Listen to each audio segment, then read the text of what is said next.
নমস্কার বন্ধুরা, আমি বিশ্বজিৎ। তো বন্ধুরা, চলে এসেছি আজকে আবার আর একটা নতুন মাছের ভিডিও নিয়ে। তো বন্ধুরা, এই যে দেখতে পাচ্ছেন, এই পুকুরে আমরা আর একদিন জাল করেছিলাম। মানে এই পুকুর থেকে আজকে আমরা পোনা পাল্টি করবো, কারণ এর আগেও নিয়ে গেছি পোনা পাল্টি করে। তো এই পোনার গড় সাইজ আসছে আমাদের ওরকমই 7-8টায় কেজি।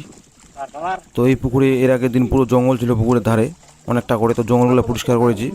তো জঙ্গল পরিষ্কার করার পর আজকে প্রচুর মাছ চেপেছে জালে, মোটামুটি না হলেও 10 কুইন্টালের মতো হবে। আর পুকুরটা একটু উঁচা নিচা ধারটা, তার জন্য মাছ কেটে যাচ্ছে।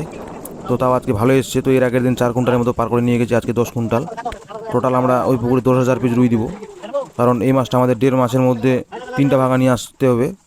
কারণ এই আমাদের বড় মাছটা হয়ে গেছে 900+ সাইজ, 900 গ্রামের উপরে হয়ে গেছে। ওই মাছটা আমরা বিক্রি করে দেবো মোটামুটি আর 20-25 দিন রাখবো। তারপর এই মাছটা আমাদের তাতে হয়ে যাবে মোটামুটি 4টা 3.5টা ভাঙা। তো তার জন্য এই মাছটা পার করে নিয়ে যাচ্ছি, কম করে মাছ দিব, কারণ আমাদের আর এবারে মাছের দাম প্রচুর হাই। তার জন্য আর বাইরের পোনা কিনবো না, আমাদের যেহেতু পুকুরে আছে। তো আমাদের পুকুরের মাছটাই আমরা নিয়ে যাব। আর এই যে দেখতে পাচ্ছেন, মাছ বাছাই চলছে আমাদের ফুল স্পিডে, একদম 7-8টা কেজি। আর মাছ ধরা আমাদের শেষ। এখন মাছ লোডিং শুরু হয়ে গেছে।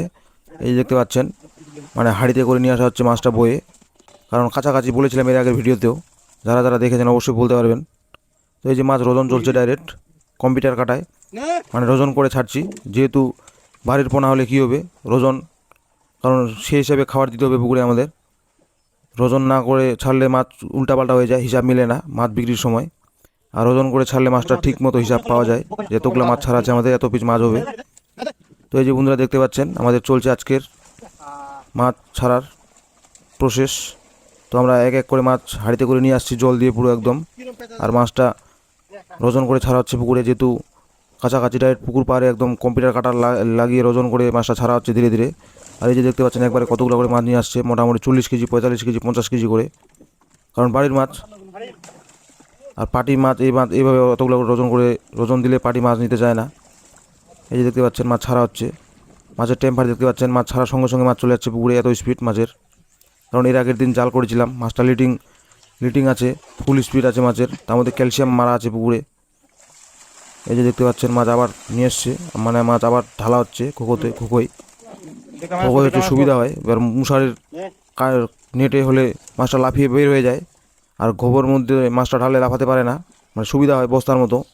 তো এই যে দেখতে পাচ্ছেন বন্ধুরা, মাছটা ছাড়া হচ্ছে আমাদের। তো এই মাছ আমরা 1.5 মাসের বেশি রাখবো না, কারণ ওই বড়ো মাছটা বিক্রি করে পুকুর গ্যাস করবো। মোটামুটি 10 দিনের মধ্যে পুরো ক্লিয়ার, মানে 1 মাস।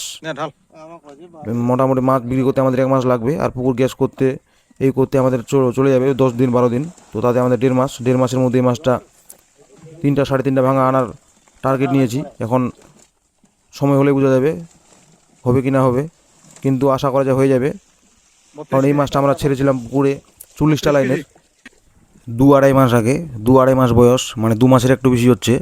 তো মাছের যা গ্রোথ, তো মাছের গ্রোথ দেখতে পাচ্ছেন, 2.5 মাসের কাছাকাছি হয়েছে। তো 2.5 মাসে মাছের গ্রোথ চলে এসছে 7-8টায় কেজি, 40টা ভাঙা থেকে, মানে মাছের গ্রোথ প্রচুর হারে গ্রোথ হয়েছে। তো এই পুকুরে আমরা খাওয়াচ্ছিলাম ডিউসেম 90, তো ডিউসেম 90 রেজাল্ট। আর মাছের বডি দেখতে পাচ্ছেন, মাছের পেট দেখতে পাচ্ছেন, পুরো একদম মাছ ট্যাপা হয়ে আছে একদম। লোক দেখলে বলবে যে এটা মাছের পেটে ডিম হয়ে গেছে, কিন্তু এত ছোট মাছের পেটে ডিম হওয়া অসম্ভব। মানে মাছের খাবার আছে প্রচুর পেটে। এই যে দেখতে পাচ্ছেন মাছের পেট, মাছের কালার, মাছের বডি ওয়েট। তো বন্ধুরা, ভিডিওটা কেমন হয়েছে, ভালো লাগলে অবশ্যই কমেন্টে বলে যাবেন, আর একটা লাইক করে দেবেন, একটা শেয়ার করে দেবেন। তো বন্ধুরা, দেখা হচ্ছে পরবর্তী ভিডিওতে। Thank you.